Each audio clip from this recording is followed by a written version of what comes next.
All right, I want to start this video with a uh, kind of an interesting topic of women's stockings. I don't know how many people actually know this because there was a video that was on YouTube a few years back. I don't know how long I can't find it anymore, but it was a video that was called Planned Obsolescence. And they showed back in the 1920s, the Roaring Twenties, when the first industrial revolution happened. I don't know how many revolutions we've had, industrial revolutions we've had since then, but the first one, where electric lighting and electric motors were the pinnacle of our technology, basically. Back at that time, people were making products with a motto of the best quality products for the lowest possible prices. And that was the motto that everybody was following. They wanted to make the best product they can. And when it came to women's stockings in those times, they made women's stockings so well that you could actually take them, tie a car together with another car, and actually tow a car with them, and they still would not break. They were that good. And they were asking women, how many pairs do you have? And they said, just one. I only need one pair because they are so good quality. But this word got back to the owners, the people that were owners of the stocking companies. And they didn't like that. They didn't like the fact that women only needed one pair of stockings, and they didn't like that they weren't buying more than one pair. Of course, the population back then was probably a lot less population than we have now. I'm sure nobody complains about how many products they can sell to somebody now, but back then demand was limited. And what they told their engineers was to make their stockings less durable, to make them more delicate, to make them fray, make them chafe, make it so they get holes in them.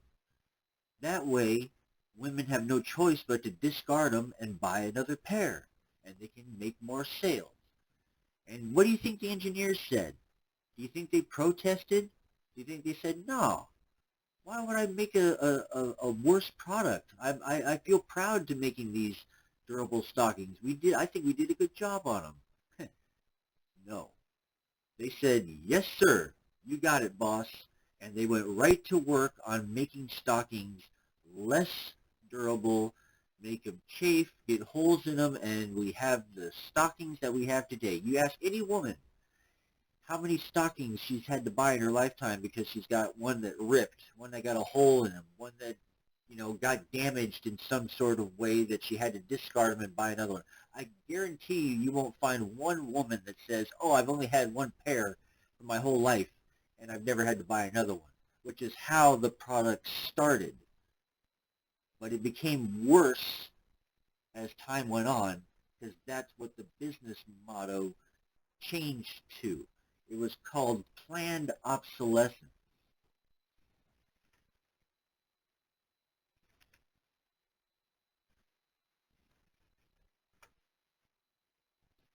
The business strategy where products are deliberately designed to have limited lifespans, becoming outdated or non-functional after a set period to force consumers to buy replacements.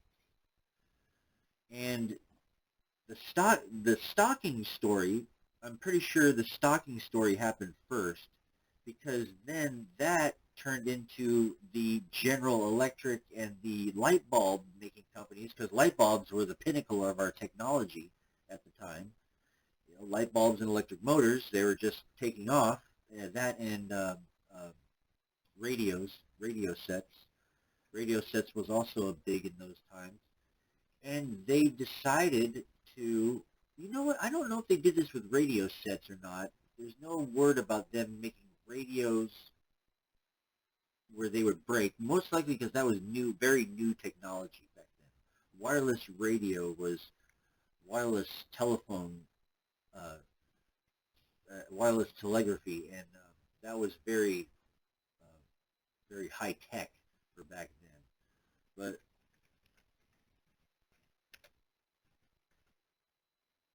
if you look up light bulb lifespans, LEDs can last up to 20,000 hours, 50,000 hours.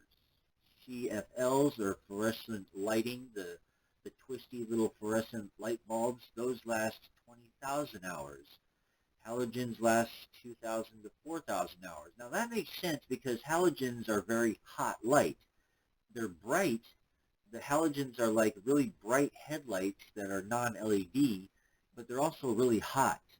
So they use a lot of energy. And when you have light that's really hot, the filaments don't last long. When they have periods where they go hot, cold, the material becomes very brittle and it can break easily. And sometimes when you turn it on and it gets that surge of voltage, then that brittleness can break the filament, and then the light bulb no longer shines. The filament no longer burns. So you're not getting any glowing incandescent light radiation from the filament anymore. So the light bulb is basically broken even though the vacuum is still holding.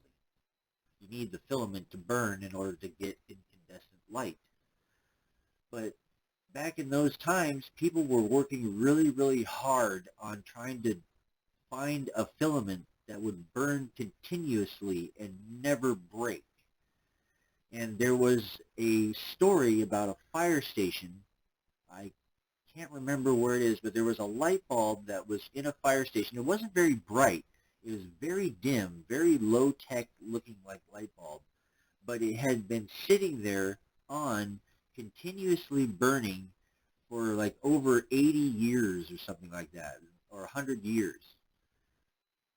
Somebody had turned the switch on, and I guess the power station that's supplying power for the fire station has been going nonstop for the whole time the light bulb's been on. But the light bulb has been supposedly turned on and never turned off. And the security camera that overlooks the fire station had been replaced due to its planned obsolescence like 3 or 4 times. The light bulb had been continuously burning and outlasted like 4 security cameras. And the filament on the inside of it was designed that way. But the main corporations like General Electric and the Edison companies, they all wanted limitations on their products to only last about 5,000 hours. Then the light bulb would on purposely break, not work anymore, and force the consumer to go and have to buy another one. This is only a business model for somebody that has a greed for short-term gains and no consideration for long-term losses in the economy, for resources, people's setbacks from having to do the same thing or buy the same thing twice when it shouldn't have to be, and just putting a burden on the general public's products shouldn't be a legit business model. That would at best be something temporary if your company was losing money and you needed to get some critical step forwards to be able to get the business going and have it into an area where it can survive as a business and match its spending with its income. But if people who are extremely wealthy, like the people who create the iPhone, the Apple company, do they not have enough money to build a quality product where people don't have to keep coming and buying another one every goddamn year? What you would think that they would have enough money where they could make a good quality product and wouldn't have to design something like the battery to not be replaceable, making it impossible to disassemble the device and replace the battery without breaking the case of the phone and making it not be able to go back together. Just doing things on purpose to try to make people buy the product again, even though they're a big, high-tech, multi-billion-dollar company. They still don't have enough money. They still need to keep people buying their product every goddamn year. If they don't, they seem to think their company is going to fail. I don't understand that. I don't understand how you can have so much money and resources at your disposal and still make a product like that. That doesn't make sense to me. And this is practiced by every single major big tech company that is out there. Everyone, like Microsoft is one of them. Samsung is another one. Apple is the primary leader in all of them. Google is another one. All of them. They all are people who design products to fail so you keep the consumer coming back to buy more. Philips that makes light bulbs, they're another one. Any company that makes light bulbs that have a limited lifespan that was never ever needed to be put into practice. It should have been temporary so these companies would get up onto their feet and start making a real business model for a real quality product afterward. You're supposed to start with a shitty product first, then come out with the better product later. Not make a good product at first and then turn it into a shitty product and then continue making it a shitty product for the rest of the business model's life. That's stupid. You should only have it temporary. But they seem to think that this is the business model to continuously follow, and so many companies are doing it, and this is why we have so many things that break, so many things that are now requiring internet service and an account with the product maker. In order to use said product, you must have an account and get permission from product maker in order to use said product that you have bought and paid for. That is another thing that should be illegal. It's getting to the point where people need to start paying attention to the products and what they are and what they're actually doing for them and how they actually function, the way a light bulb functions. Because if you were to take a tube, a glass tube, and put two iron rod filaments, not a filament that current has to flow through. I'm talking just two rods into the ends of this glass tube, and you enclose it off with a cork and suck all the air out. And you have two metal pins that are just, and their pin ends are just inside this tube that all the air is sucked out. If you take a high voltage coil, a transformer it's called, it has two coils in it. One is a primary, one is a secondary. If you pass alternating current, a current that is going from plus to minus and then minus to plus and keeps switching back and forth over and over, it's like a battery current. You have a positive and negative, but this positive and negative are switching 60 times a second. And you have that happening in the first coil. The second coil is going to have a high voltage current come out of it. And this high voltage current, if you connect the two ends to the pins that you just stuck in this glass tube that you sucked all the air out of, you'll then get an electric discharge that'll start to fill the whole inner casing of the tube. It'll be a discharge of ultraviolet light. And this ultraviolet light, if you put this white powder on the inside of the tube that fluoresces when interacting with ultraviolet light, they begin to glow. And that's what tube fluorescent bulbs are. They're not bulbs that are designed to fail. They are bulbs that all you're doing is you have two pins that are in the two ends of the bulb, and they're passing electricity from one end to the other end and back and forth. It's just electricity that's passing back and forth through a vacuum tube. And as it does that, the discharge interacts with the powder that's on the inner glass of the tube, and it fluoresces and it lights up. There's no filament that can break. There's no way to cause the electricity to not flow as long as there's still conductive metal on the inside of the tube and the outside of the tube that you connect the electricity to.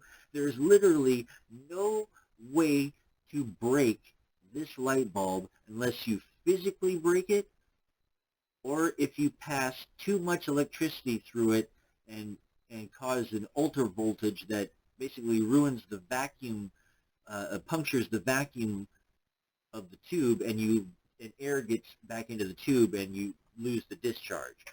It's always going to be physical damage that will cause a fluorescent tube light bulb to not work anymore and not a filament breaking. Any fluorescent tube that has a filament in it is designed to break. A real fluorescent tube has two metal pins, two electrodes on each side of the tube, and all the air is sucked out of it, and if you pass high voltage electricity, not too much, but just enough to make a discharge flow back and forth in the tube, you have light. There's no way to make that stop working other than the tube physically breaking and it loses its vacuum. Or if the metal conductors become corroded and they physically break and you can't reach the inside of the tube anymore because the pins broke back on the outside or something. It's always physical damage. There's never anything in it that'll break that isn't that happens just by using it. Just by using it, it'll never break. As long as you put the right voltage in it, it'll never stop working. We have had this technology for over 100 years. 120 years, I think we've had this fluorescent tube technology. And yet they still design these light bulbs to break. In fact, they were trying to influence people to buy LED bulbs to have less of a lifetime span than fluorescent tubes will ever have because they get hot and they are a diode. A diode has resistance to electricity. It's designed to resist electricity in one direction and let it flow in the other direction. Because of that resistance that's in the design of the LED will always cause it a reason to fail and not function anymore. The diode will burn out. And that's why LEDs fail more often than they claim because they are designed like a diode. Fluorescent tube is designed to have a discharge flow back and forth in a vacuum tube that has nothing inside it that'll break. So light bulbs have been able to make, people can make them that'll last somebody's a lifetime for over 125 years, but the business model is still make the shittier product so they'll break it and we can sell them another one and keep the company in business. And that is the business model for every company that has anything more than $1 million. Any company that has in the billions of dollars, they all design products that are designed to fail so you'll keep rebuying. Or they're just basically, these things should not be legal. These business models are designed to screw the public over, to screw the consumer over. Those are the business models that are in practice for all the major companies right now. And that's what people need to realize. They're not designed, they're not there to be your friend. They're not there to help you. Any customer service that these companies have whatsoever, you try to communicate with any customer service rep for any company like a wireless communication company or the electric company, good luck trying to get a hold of a customer service rep for the electric company. I have never even heard of anyone ever talking to a customer service rep for an electric company, especially Edison. Never. You'll never talk to anybody on a customer service rep from that company. Just like you'll never talk to a customer service rep from, probably any company that has to deal with a utility.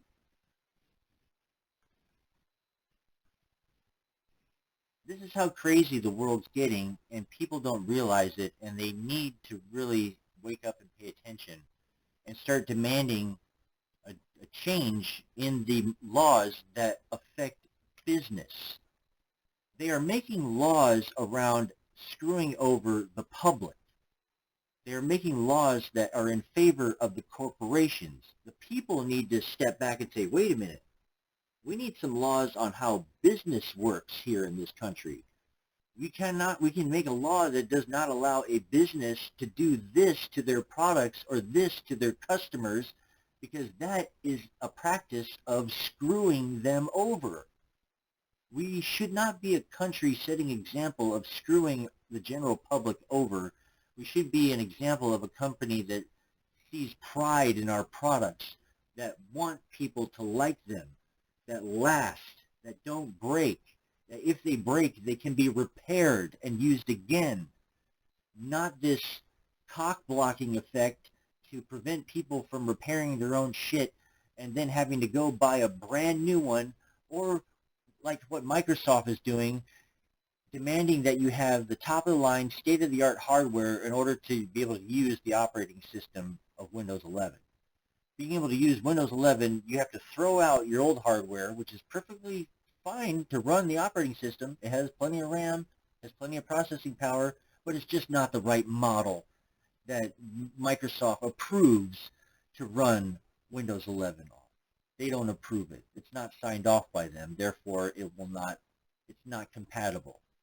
They got rid of the entire 3G network and claimed that all the phones were not compatible with the new 4G network. You know how much of a lie that was? I didn't have a phone for over 2 years because all I had was a Hawaii phone from China or Korea, and they didn't like those phones, so they kept telling me my phone was uncompatible. And I didn't like any of the phones that they were trying to pitch to me, and I finally made an exception for a Samsung phone 2 years later, bought it, they programmed the SIM card for it, and just out of curiosity, I took that SIM card out and I put it in my Hawaii phone, and sure enough, it worked just fine. Worked fine. Was perfectly compatible the entire time. They had their customer service reps lie their asses off to me, telling me my phone wasn't compatible when it really was. They just wanted me to buy another phone because they wanted to make another sale, instead of standing by a product that is their wireless service, wireless communication service that they're giving you. They're not giving you a phone. You buy the phone and you want the service. They want to make a sale to you, so they tell you your phone's not compatible. You got to buy one of our phones. That's a lie. It always has been, and it always will be. Every computer on this planet is capable of being compatible with another computer. They just don't want to because they don't want to interfere with their business model. Another business law that should be in place and isn't. They're making laws around corporations to screw over the people and not laws around business to protect the people. This is the message I'm trying to get out, and I hope I make it very clear. That's what needs to change.